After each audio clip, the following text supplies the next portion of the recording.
What is going on, Flex Zone family? You already know what time it is. Back again with another video here on the Flex Zone Podcast YouTube channel. God's favorite host, Social the Moist. Back at it again. Hit that thumbs up, like this video, comment down below. Let us know your thoughts on this draft profile for Evan Neal. Back again with the Flex Zone Draft Guru, voice of reason, captain of the Goofy ship, Commander Crevonte, baby. What's up, brother? I don't think I'll ever get used to that. I was about to ask if you was tired of it yet, but it is what it is, right? At this point, y'all made it a thing. So I at least got to go through the year. Well, listen, if they start winning, I'll salute back. But Hey, man, I yeah, think there's a man, chance. it's a small chance depending on what they do with this draft. But yeah, man, I'm excited. We got another draft prospect who's probably going to go in the top 5. So let's do it. Yes, if you missed our last video, we did one on Aiden Hutchinson. Check it out down below. It'll be linked to the end of this video as well. Comment, let us know what you think about that, as well as Evan Neal. And if you don't know who he is, he's a junior from Roll Tide, Alabama, 6'7.5", 337 pounds, 34-inch arms, 10 1/8 inch hands. Like I said, he's a junior. And he is a mammoth athlete at offensive tackle. Crevonte probably can play him anywhere on the line. Yeah, for sure. So word on the street is he was 350 at one point. I don't think he's 350 anymore. He lost. I want to say he lost about 15 pounds ahead of the combine. So he was probably he's down to 335 ish around that. But 6'7". The guy is huge, absolutely huge. Honestly, I think he's the best pure pass protector, hands down. With the pro style offense that Alabama runs, what he's been doing at Alabama is exactly what he'll be doing at the next level. Of course, being in the SEC, he plays top tier defenders and top tier defenses pretty much every week. Let me see. Nobody moves him. Nobody moves him at all. Really, not much pushback, and that's pretty much all year. You went down his measurables. Huge hands. He's an absolute wall.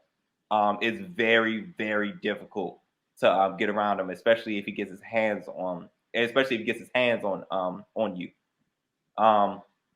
Probably one of the better prospects I've seen in recent memory as far as purely pass blocking, because again, Alabama having a pro style offense, he's going to do that. So one thing Nick Saban does is prepare his players for the next level.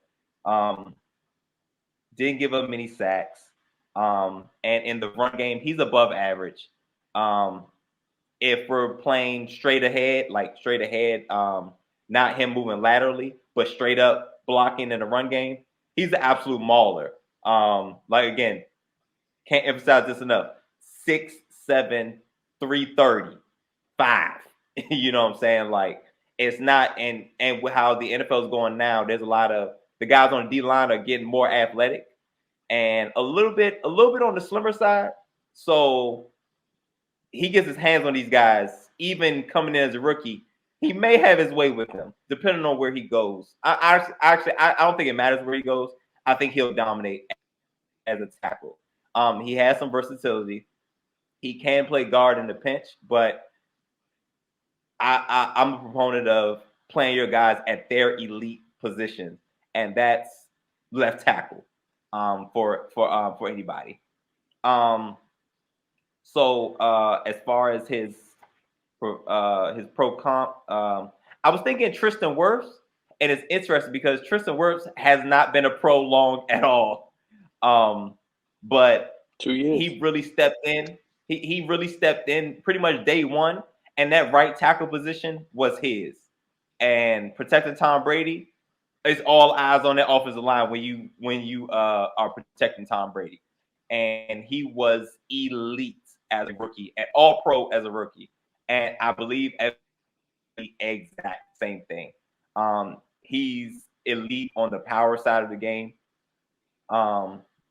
Maybe not the athlete who and we'll get into Iquanu a little bit later, but maybe not.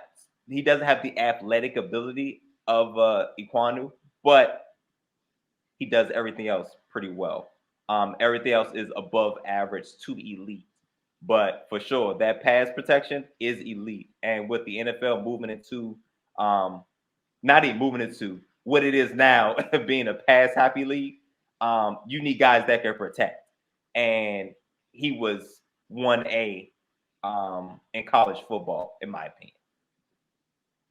Now, there are some mock drafts that maybe have him falling anywhere as high as maybe 1 or 2, but maybe even falling down to 5 through 10 range, Crevonte. I've seen a lot of reports. Still. I think teams are kind of on the fence, not knowing where he will fall. I think he could be one of those guys who fall outside the top 2 or 3 and could fall into the lap of a Giants or a Jets or somebody like that. What do you think about that? I think it's absurd. But if he falls that low, like to the 5, 6, 7 range, it's an absolute steal because he has the talent to be a number 1 overall, especially in this draft class. Honestly, at the latest, he shouldn't get past the Texans at 3. But it all depends on everybody's draft board is different and everybody has different needs and different ways of how they grade grade talent. But Evan Neal is it, especially at any tackle position. He's that. He'll go right in the footsteps of Willis with Cleveland. Maybe, but Willis plays right tackle. Yeah, I would say he kind of reminds me of him a little bit.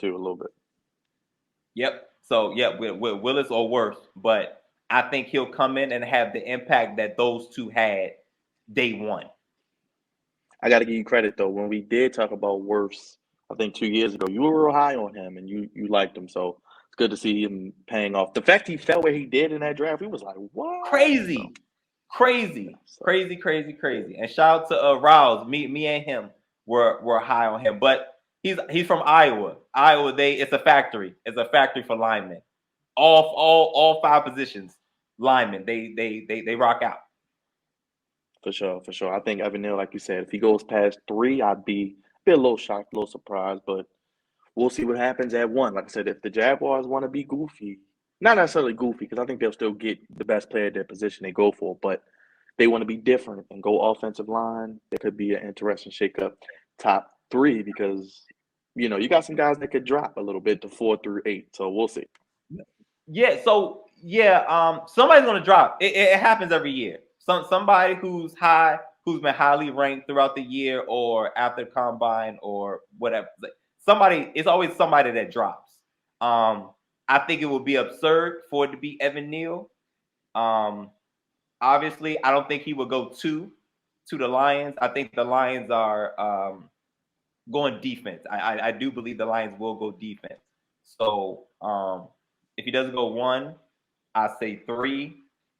The Jets are at 4. I don't know. The Jets got 2 picks, so they could do a little something with that. But I really don't think he should get past 3 with this type of talent. And of course, with Houston, Davis Mills, it looks like they're moving forward with Mills. So again, you got your guy. If you think if this is your guy, gotta protect him. And Houston has 2 first-round picks after the Deshaun Watson trade as well, so they'll be able to add some talent on both sides of the ball if they want to. Absolutely.